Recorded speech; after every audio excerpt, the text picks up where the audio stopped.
الحمد لله رب العالمين والصلاة والسلام على رسوله الكريم وعلى آله وصحبه أجمعين وعلى من تبعهم بإحسان إلى يوم الدين. أما بعد. باب الباب إمام النووي رحمه الله في كتابه رياض الصالحين باب فضل قيام الليل.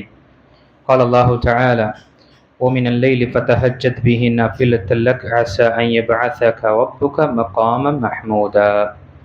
وقال: تتجافى جنوبهم عن المضاجع الآية. وقال تعالى: كانوا قليلا من الليل ما يهجعون. கண்ணியத்துக்குரிய அல்லாஹ் நடிகார்களே, ரமதானை வருகை முன்னிட்டு நாம் இன்ஷா அல்லாஹ் இன்று முதல் ரமதான் சார்ந்த அமல்களும் அதன் சார்ந்த சில இபாதத்துகளை பற்றி நாம் பார்ப்போம்.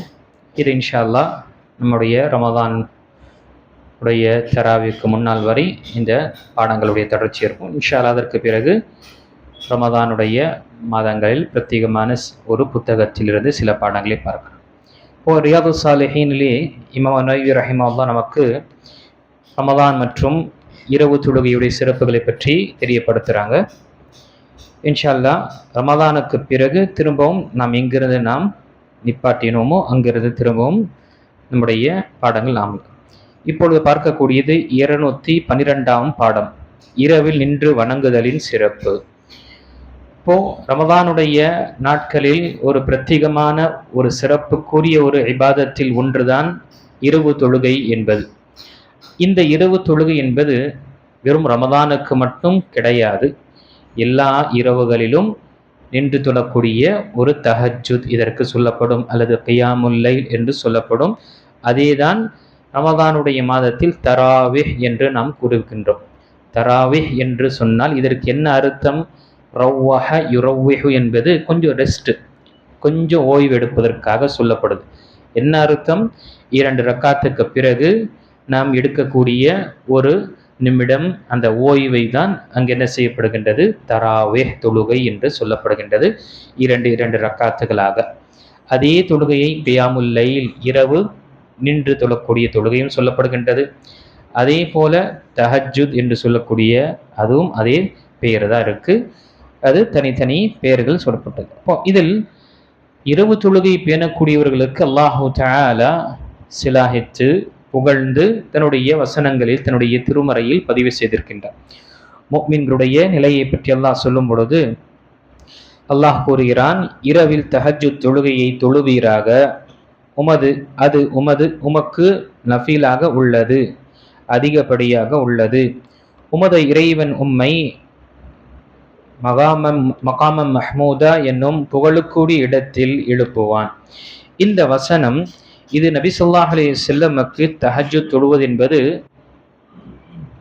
அதிகப்படியான கடமை, 5 கடமைகளுக்கு அதிகப்படியான இன்னொரு கடமையாக இருந்தது. நாஃபிலா என்று சொல்லும் பொழுது ஜாயிதா என்ற அர்த்தத்தை நாம் எடுத்துக்கணும். நபி ஸல்லல்லாஹு அலைஹி வஸல்லமுக்கு என்ன, இது ஒரு கடமையாக இருந்தது. தஹஜ்ஜுத் தொழுவது என்பது அவர்களுடைய வாழ்க்கையில் ஒரு அதிகப்படியான ஒரு, ஆனால் அவர்களுடைய உம்மத்தினர்களுக்கு இது கடமையாக்கப்படவில்லை, மாறாக இது உபரியான தொழுகையில் வலியுறுத்தப்பட்ட தொழுகையில் ஒன்றாக இருக்கு. ஒரு முஃமினானவன் அவனுடைய இரவின் ஒரு பகுதி, குறைந்தபட்சம் ஒரு பகுதி, சிறிது நேரம் அவன் அல்லாஹு தஆலாவுக்காக அவன் நின்று தொழக்கூடிய ஒரு அந்த பழக்கத்தை ஏற்படுத்தி கொள்ள வேண்டும். இப்போ இங்கு அதே போல அல்லாஹு தஆலா தன்னுடைய திருமறையிலும் இந்த முஃமின்களை பற்றி சொல்லும் பொழுது அவர்களின் விலாப்பகுதி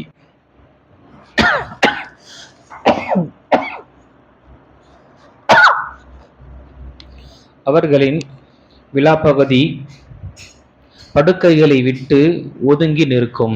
இவர்கள் எத்தகையவர்கள் என்றால், தன்னுடைய அந்த மிகவும் நிம்மதி அடையக்கூடிய அந்த படுக்கையிலிருந்து, தொழுகையில், அந்த இரவு தூக்கத்திலிருந்து அவர்கள் அல்லாஹுக்காக எழுந்து நின்று தொழுவார்கள் என்று அல்லாஹு தஆலா முஃமின்களை பற்றி தெரியப்படுத்தியிருக்கின்றான். அந்த வசனத்தை நம்ம ஒவ்வொரு ஜுமாவுடைய பொதுவாக சுன்னத்தான ஒரு விஷயம், ஃபஜருடைய தொழுகையில அது தொழக்கூடிய ஒரு வசனமாக இருக்கு. அதே போல முஃமின்களை பற்றி சொல்லும் பொழுது இரவில் குறைவாக தூங்குகிறவர்களாக அவர்கள் இருந்தார்கள். யாரு? முஃமின்கள்.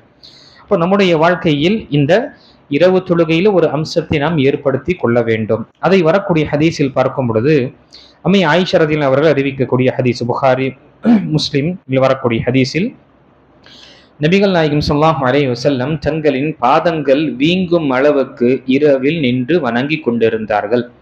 இறை தூதர் அவர்களே, உங்கள் முன்பின் பாவங்கள் உங்களுக்கு மன்னிக்கப்பட்டுள்ள நிலையில் இப்படி ஏன் நீங்கள் வணங்குகிறீர்கள் என்று அவரிடம் கேட்டேன். அல்லாஹுக்கு நன்றியுள்ள அடியானாக நான் இருக்க வேண்டாமா என்று நபி ஸல்லல்லாஹு அலைஹி வஸல்லம் கூறினார்கள்.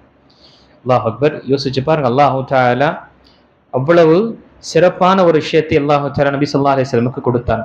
அந்த மகாம் மஹ்மூத் என்று சொல்லக்கூடிய புகழுக்குரிய பரிந்துரை செய்யக்கூடிய மகத்தான பரிந்துரை, அப்படிப்பட்ட ஒரு பாக்கியத்தை கொடுத்தான். இவர்களுக்கு நபி தலைமைத்துவத்தை அல்லாஹு தஆலா கொடுத்தான். ஒட்டுமொத்த மனிதர்களுடைய தலைவராக அல்லாஹு தஆலா நபி ஸல்லல்லாஹு அலைஹி வஸல்லம் ஆக்கினான். இப்படி என்ற இத்தனையோ சிறப்புகள்லாம் கொடுத்த அந்த ரப்புல் ஆலமீனுக்கு தன்னுடைய வாழ்க்கையில கடமையான விஷயங்களை நிறைவேற்ற நிலையில் உபரியாக நஃபிலான விஷயங்களையும் சுப்ஹானல்லாஹ் அவர்களை விட சிறந்த ஒரு மனிதன் நம்மால் பார்க்க முடியும். அதற்கு மிஞ்சியும் என்ன செய்கின்றார் நபி ஸல்லல்லாஹு அலைஹி வஸல்லம், கால் கடுக்க கால் வீங்கக்கூடிய நம் கண்டை கால் வீங்கும் அளவுக்கு நபி ஸல்லல்லாஹு அலைஹி வஸல்லம் நின்று தொழக்கூடியவர்களாக இருந்தார்கள் இரவு தொழுகையில். அல்லாஹ் அக்பர். சில நேரத்தில் நபி ஸல்லல்லாஹு அலைஹி வஸல்லம் தொழுக ஆரம்பிக்கும் பொழுது எவ்வளவு நீளமாகும் என்றால், சில சஹாபாக்கள் நம்ம உட்கார்ந்து விடலாமா என்று யோசிப்பாங்க. அப்துல்லா பின் மஸ்ஊத் வாலிபராக இருந்த யூத் ஒரு வாட்டி நபி ஸல்லல்லாஹு அலைஹி வஸல்லம் தொழுகக்கூடிய பார்த்தவுடனே அவருக்கும் ஆர்வம் வந்து நபி ஸல்லல்லாஹு அலைஹி வஸல்லம் நின்று கொண்டார்கள் தஹஜ்ஜுதை தொழுவதற்காக. நபி ஸல்லல்லாஹு அலைஹி வஸல்லம் சூரத்துல் பக்ராவை ஆரம்பித்தார்கள். இவர்கள் நினைத்தார்கள் 100 வசனம் ஓதுவாங்க, நபி ஸல்லல்லாஹு அலைஹி வஸல்லம் முடிச்சிருவாங்கன்னு. ஆனா முடிக்கிற பிரகாரம் இல்லை, சூரத்துல் பக்ரா முழுமையாக முடித்தோம். சரி, அது முடிச்சுட்டாவது நபி ஸல்லல்லாஹு அலைஹி வஸல்லம் ருக்குவுக்கு போவார்கள் என்று ஆல இம்ரானை ஆரம்பித்தார்கள். அதற்கு பிறகு சூரத்துல் நிசாவை ஆரம்பித்தார்கள். அதற்கு பிறகு சூரத்துல் மாயிதா என்று அல்லாஹ் அக்பர் 5 ஜூஸ், கிட்டத்தட்ட 5 சூறாக்கள், அது 5 ஜூஸுகள் இருக்கக்கூடிய அவ்வளவு சூறாக்கள் தொழக்கூடியவர்களாக இருந்தாங்க ஒரு ரக்காத்தில். அப்போ அப்துல்லா பின் மஸ்ஊத் ரலியல்லாஹு அவர்கள் சொல்கின்றார்கள், என நான் ஒரு தவறு செய்ய நாடினேன், என்ன உட்கார்ந்து விடுவதற்காகவும் தொழுக விட்டுறலாம் என்ற அந்த நிலை எனக்கு வந்தது.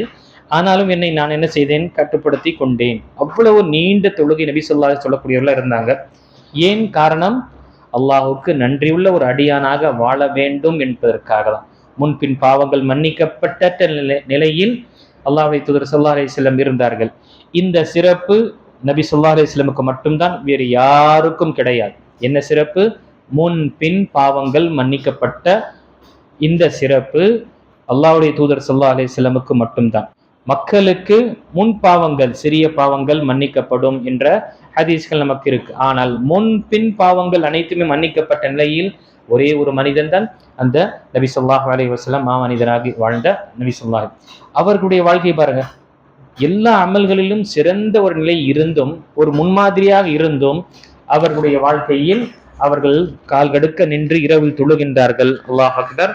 பிறகு கேட்கப்படும் பொழுது, ஆயிஷாவே, நான் அல்லாஹ்வுக்கு நன்றியுள்ள ஒரு அடியானாக இருக்க வேண்டாமா? இப்போ நம்முடைய வாழ்க்கையில் நாம் பார்க்கும் பொழுது கண்டிப்பாக ஒவ்வொருவரும் நம்முடைய வாழ்க்கையை நாம் கொஞ்சம் அலசி ஆராயும் பொழுது தெரியும், நம்முடைய நிலை 5 தொழுகை நாம் தொடர்ச்சியாக ஜமாத்துடன் தொழுவது என்பது பெரிய ஒரு போராட்டமாக இருக்கின்றது. இதே கேள்விதான் நாம இதை நம்முடைய உள்ளத்திற்கு கேட்டுக்கொள்ள வேண்டும். நாம் அல்லாஹுக்கு நன்றியுள்ள ஒரு அடியானாக இருக்க வேண்டாமா? எப்படிப்பட்ட சலுகை அல்லாஹ் கொடுத்தான், பெரிய பாக்கியம் ஈமான்.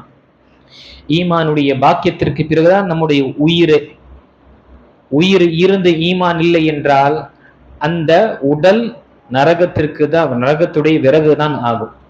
அப்போ முதல் அல்லாஹ் தஆலா ஈமானை கொடுத்தான். பிறகு அல்லாஹ் தஆலா நமக்கு ஆஃபியத்தான வாழ்க்கை, பாதுகாப்பான வாழ்க்கை, சுமூகமான வாழ்க்கை, தேவையான விஷயங்கள் உடல் ஆரோக்கியத்திலும் சரி, நமக்கு மற்ற விஷயங்கள் அல்ஹம்துலில்லாஹ் அல்லாஹ் தஆலா ஆஃபியத்தான வாழ்க்கை, இப்படி என்ற நாம் எண்ணிக்கொண்டே போகும் பொழுது எவ்வளவு சிறப்புகள் கொடுத்தான். ஆனால் இந்த மனிதனோ எல்லாத்தையும் பெற்றுக்கொண்டு அல்லாஹ் அக்பர், அல்லாஹு தஆலாவுடைய நன்றி செலுத்தக்கூடிய ஒரு அடியானாக வாழ வேண்டும். ஆனால் நன்றி கெட்ட ஒரு அடியானாக வாழ்கின்றார் என்றால் இந்த விஷயத்தை நினைவு கொள்ள வேண்டும். நாம் அல்லாஹுக்கு நன்றியுடைய ஒரு அடியார்களாக நாம வாழ வேண்டும். நன்றி கெட்டவர்களாக நாம வாழக்கூடாது. இதுதான் இந்த ஹதீஸ் நமக்கு தெரியப்படுத்துகின்றது. நபி ஸல்லல்லாஹு அலைஹி வஸல்லம் அதிகமாக இரவு தொழுகையை தொழக்கூடியவர்களாக இருந்தார்கள். அதனால்தான் சஹாபாக்களிலும் யாராவது தொழக்கூடியவர்களாக இருப்பாங்க, கொஞ்சம் எப்பயாவது சோறு வந்துருச்சுன்னா, பொதுவாக நபி சஹாபாக்களுடைய வாழ்க்கையில அவருடைய ஒரு பகுதி அந்த இரவுடைய தொழுகையில கழிக்கக்கூடியவர்களாக இருப்பாங்க. எப்பயாவது கொஞ்சம் அப்படி விடுபட்டதுன்னா நபி ஸல்லல்லாஹு அலைஹி வஸல்லம் அழைத்து நிஅமல் அப்துல்லா, அந்த அப்துல்லா அல்லாஹுடைய அடியான் ரொம்ப சிறந்த ஒரு, ஆனால் அவர் இரவு தொழுகையை பேணக்கூடியவர்களாக இருந்தார் என்றார். தஹஜ்ஜுதை தொடர்ச்சியாக தொழுத ரொம்ப சிறந்த ஒரு இதா இருக்கும். தொழுது விட்டு திரும்ப விடுவது என்பது இது நல்லது கிடையாது என்று நபி ஸல்லல்லாஹு அலைஹி வஸல்லம் சில சஹாபாக்களுக்கு தெரியப்படுத்தினார்கள். நிஅமர் ரஜுல் அப்துல்லா லவ் கான யுஸல்லில் லைல், நாம் இரவில் நஃபிலான தொழுகைகளை தொழுதால் அப்துல்லா நல்ல மனிதர் தான் என நபி ஸல்லல்லாஹு அலைஹி வஸல்லம் அவர்களுக்கு ஊட்டினார்கள், ஊக்குவித்தார்கள். அப்போ இந்த தஹஜ்ஜுடைய தொழுகை, குறிப்பாக இரவு தொழுகையில் நாம முயற்சி செய்ய வேண்டும். எடுத்த உடனேயே ரமதான் வந்த பிறை அடுத்த நொடியிலே நாம தஹஜ்ஜுத்ல நின்று விட முடியாது. நம்முடைய உள்ளத்தை, நம்முடைய உடலை 11 மாதம் ஒரு திசையில் ட்ரெயின் செய்து பதப்படுத்தி திடீரென்று பிறை தெரிந்த அடுத்த நொடியில அதே இரவுல நாம நின்று தஹஜ்ஜுதை தொழ வேண்டும் என்றால் அது சாத்தியமாகாது. அதற்கு நாம் முன்கூட்டியே நமக்கு என்ன செய்து கொள்ள வேண்டும்? ட்ரைனிங் நாம் செய்தோம் என்றால் தான். இரவில் எழுந்தோம் 2 ரக்காத் தொழும், இல்லையா இரவில் எழுந்து வித்ருடைய தொழுகை அதாவது நம்ம குறைந்தபட்சம் அதற்காக எழுந்து தொழுவதற்காக நம்ம இப்பொழுது செய்தால்தான் ரமதானுடைய மாதத்தில் நமக்கு தராவியுடைய தொழுகையாக இருக்கட்டும், மற்ற பரவான தொழுகையாக இருக்கட்டும், ஜமாத்துடன் முன்பின் சுன்னத்துகள் இதெல்லாம் என்ன பேணக்கூடியவர்களாக இருப்போம். இரவிலும் நாம் ஒரு பகுதி மக்கள் எல்லாம் தூங்கக்கூடிய அந்த நேரத்திலும் அல்லாஹு தஆலாவை வணங்கக்கூடிய அந்த சூழ்நிலை ஏற்படும். இப்பொழுதே நாம் இந்த விஷயத்தை ஆரம்பித்தால்தான். அதனாலதான் நபி ஸல்லல்லாஹு அலைஹி வஸல்லம் உடைய நோன்பில் பார்க்கும் பொழுது உபரியான நோன்பு ஏன் வைக்கப்படுகின்றது? ஏனென்றால் நாம ரமதானுக்காக முன்கூட்டியே நம்மை தயார்படுத்தி கொண்டால்தான். இல்லை ஒரு இடத்துல ஒரே ஒரு மாசம் தான் நோன்பு வைக்க வேண்டும், மற்ற இந்த மாதத்துல நோன்பு இல்லை என்றிருந்தா மனிதன் சிரமம் படுவான். அதனாலதான் ஷாபானுடைய மாதத்தில் நபி ஸல்லல்லாஹு அலைஹி வஸல்லம் அதிகமாக நஃபிலான நோன்புகளை வைக்கக்கூடியவர்களாக இருந்தாங்க. ஏன்? அது நமக்கு ரமதானை நாம் உற்சாகத்துடன் வர வைக்கக்கூடிய நிலை ஏற்படும். ஆக கண்ணியத்துக்குரிய அல்லாஹ் அடியார்களே, சொல்லக்கூடிய விஷயம் எனக்கும் இங்கு இருக்கக்கூடிய அனைவர்களுக்கும், கேட்கக்கூடிய அனைவர்களுக்கும், நாம் ரமதானை சிறப்பான ஒரு மாதமாக ஆக்க வேண்டும். என்னுடைய வாழ்க்கையிலே இந்த ரமதான் தான் சிறப்புக்குரிய ஒரு மாதமாக ஆக வேண்டும் என்று விரும்பக்கூடிய ஒவ்வொரு சகோதரர்களும் சகோதரிகளும் நாம் முன்கூட்டியே இந்த விஷயங்களை முன்னெடுப்பாக எடுத்து நாம கொஞ்சம் கொஞ்சமாக நாம் ஆரம்பிக்கும் பொழுது கண்டிப்பாக நம்முடைய உள்ளமும் நம்முடைய உடலும் நமக்கு சப்போர்ட் செய்யும். தஹஜ்ஜுதை தொழுவதிலும் சரி, மற்ற விஷயம் இல்லைன்னா என்னாகும்? சோர்வு, சோம்பேறித்தனம், அலட்சியமான ஒரு நிலையரும் இப்படியே கடக்கும். முதல் நாள் வேண்டாம், 2வது நாள் வேண்டாம், இப்படி என்று கடைசியில என்ன ஆகும்? கடைசி 10 இரவுல செய்து கொள்ளலாம் என்று இப்படி எல்லாம் வரும். அடுத்த கட்டத்தில் சரி இந்த வாட்டி இல்லை, அடுத்த வாட்டி செய்யலாம் என்று வரும். அல்லாஹ் அக்பர். அடுத்த வாட்டி யார் அறிவான்? அல்லாஹ் தான் அறியக்கூடியவனாக இருக்கேன். ஆக இந்த மாதிரி ஹதீஸுகளை நாம் பார்த்து அல்லாஹு தாலாவுடைய அந்த அடியார்கள், எந்த அடியார்கள் அல்லாஹு தாலாவுடைய அச்சத்திலும் அவனுடைய மஹப்பத்தினால் கொண்டு எழுந்து அவன் தொழுகின்றான். ஏன்னா நபி ஸல்லல்லாஹு அலைஹி அல்லாஹு தாலாவை நாம் நேசிக்கின்றோம் என்றால் அந்த நேசத்திற்கு ஆதாரம் நம்முடைய தூக்கத்திலிருந்து ஒரு பகுதியை அவனுக்காக நாம அர்ப்பணிப்பது என்பது ஒரு அடையாளமாக இருக்கின்றது. ஏன்னா ஒரு நேசிக்கக்கூடிய விஷயத்தை விட வேண்டும் என்றால் அதை விட ஒரு நேசிக்கக்கூடிய விஷயம் நமக்கு கிடைச்சாதான். அப்போ நம்முடைய தூக்கத்தை நாம் விட வேண்டும் என்று இருந்தால் அதை விட சிறப்பாக இருக்கக்கூடிய முஃமினுக்கு அல்லாஹுடைய மஹப்பா, அதை அடைய வேண்டும் என்றால் இந்த விஷயங்கள் சிலது நாம் என்ன செய்ய வேண்டும்? தியாகம் செய்யக்கூடிய நிலை ஏற்படும். இதுதான் இந்த உலகத்தில் நாம் செய்யக்கூடிய முயற்சிகளாக இருக்கின்றது.